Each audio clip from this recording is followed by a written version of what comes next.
Hi guys and welcome to my YouTube channel. I will upload here analysis, tactics videos and all the information about the Premier League that you actually need to know to be up to date with the best league in the world.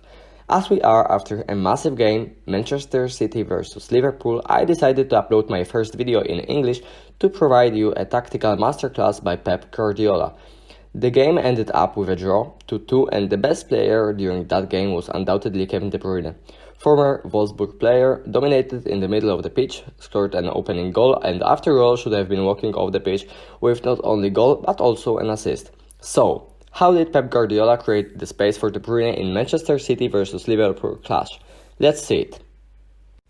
The first thing that we have to acknowledge is how both teams lined up for yesterday's game.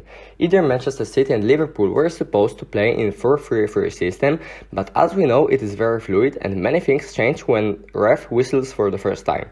And many things did change. As you can see now, Liverpool wanted to press in a 4-1-4-1 shape, which gave them almost 5 players pressing relatively high off the pitch. That had one aim in Jurgen Klopp's mind, to limit Rodri's influence on the whole game. That's why Bernardo Silva was quite often dropping deep to help the Spaniard.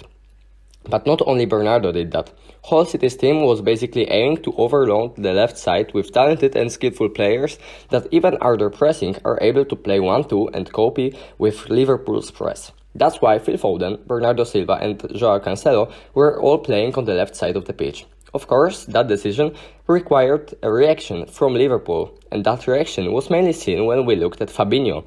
Liverpool's number 3 had two choices: stay with Kevin De Bruyne or go to the left side of the pitch, just to make sure that he will cover the ground behind players that press City high up the pitch. Of course, that's not all that City did to provide De Bruyne the necessary space. When we look at Raheem Sterling and his game, we can't be satisfied because of missed chance from first minute. But otherwise, ex-Liverpool winger did a brilliant job in keeping Matip and Van Dijk focused on him, not De Bruyne.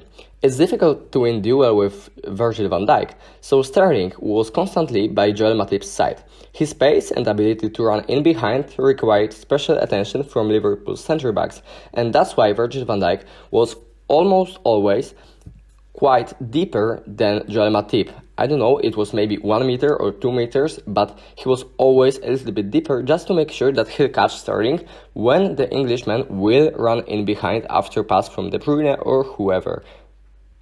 What's also worth mentioning is positioning of Gabriel Jesus, Brazilian who scored his first goal in Premier League since September and also his first goal in football since the 7th of January, was constantly, as City's winger are supposed to, keeping his body as wide as it is possible just to make sure that Robertson is fully focused on him, not Kevin De Bruyne, and that's exactly how Belgium was given that space which was relevant for him. When we look at the recent De Bruyne's form, we can see 4 goals in the last 4 games. Yesterday, that game against Liverpool, it was probably one of the best for Belgium in whole season.